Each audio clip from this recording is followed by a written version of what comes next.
ফুরিয়ে আসছে যুদ্ধাপরাধী নেতানিয়াহুর সময়। ভেবেছিলেন মধ্যপ্রাচ্য জুড়ে ত্রাসের রাজত্ব কায়েম করেও পরাশক্তি আমেরিকার দোসর হয়ে পার পেয়ে যাবেন খুব সহজেই। তবে শেষ হচ্ছে সেই খেলা। তার কুনজর থেকে রক্ষা পায়নি ফিলিস্তিন থেকে শুরু করে লেবানন এবং ইরান। গেল বছরের জুন মাসে তার নেতৃত্বে ইরানে হামলা চালিয়ে তেমন সুবিধা করতে পারেনি ইসরায়েলি প্রতিরক্ষা বাহিনী। ধ্বংসযজ্ঞের নেশা পেয়ে বসা নেতানিয়াহু বন্ধুদেশ আমেরিকাকে ইন্ধন জুগিয়ে চলতি বছরের ২৮শে ফেব্রুয়ারি অপারেশন এপিক ফিউরি নামে ইরানে আবারও যুদ্ধাভিযান চালায়। তবে ইসলামী আদর্শে বলিয়ান ইরানি সেনাদের সামনে কোনো পাত্তাই পাচ্ছে না কুচক্রী নেতানিয়াহুর নীল নকশা। বরং ইরানের তাণ্ডবে তছনছ হয়ে গেছে ফিলিস্তিনিদের উৎখাত করে বানানো নেতানিয়াহুর সাজানো ইসরায়েল। কথায় আছে, আল্লাহ ছাড় দেন কিন্তু ছেড়ে দেন না। নেতানিয়াহুর অবস্থা হয়েছে ঠিক এমনই। ক্ষমতার লোভে অন্ধ হয়ে যাওয়া নেতানিয়াহু ভুলে গিয়েছিলেন আইন সকলের জন্য সমান।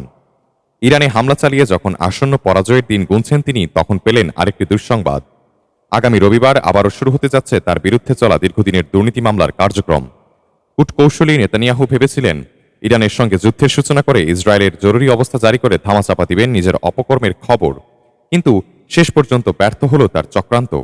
জরুরি অবস্থা তুলে নেওয়ার ঘোষণা আসার পরই বৃহস্পতিবার ইসরায়েলের আদালতের এক মুখপাত্র পুনরায় বিচার কার্য শুরুর কথা জানান।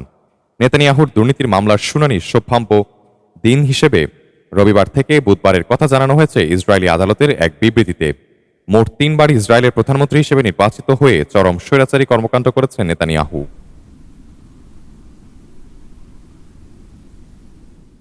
ক্ষমতায় থাকা অবস্থায় প্রথম কোন ইসরায়েলি প্রধানমন্ত্রী হিসেবে আদালতের কাঠগড়ায় দাঁড়াতে হচ্ছে তাকে।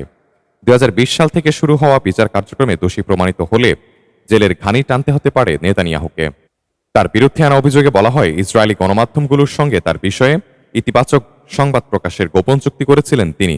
ধারণা করা হচ্ছে, বিনিময়ে এসব সংবাদ মাধ্যমগুলোকে তিনি দিয়েছিলেন গোপন সুবিধা। ব্যবসায়িক সুবিধা দেওয়ার আশ্বাস দিয়ে একটি বড় মিডিয়া গ্রুপের সঙ্গে আলোচনাও সেরেছেন সবার অগোচরে। অভিযোগ উঠেছে, ধনী ব্যবসায়ীদের রাজনৈতিক সুবিধা দেওয়ার বিনিময়ে $2,60,000 বেশি মূল্যের বিলাসবহুল উপহার দিয়েছেন তিনি।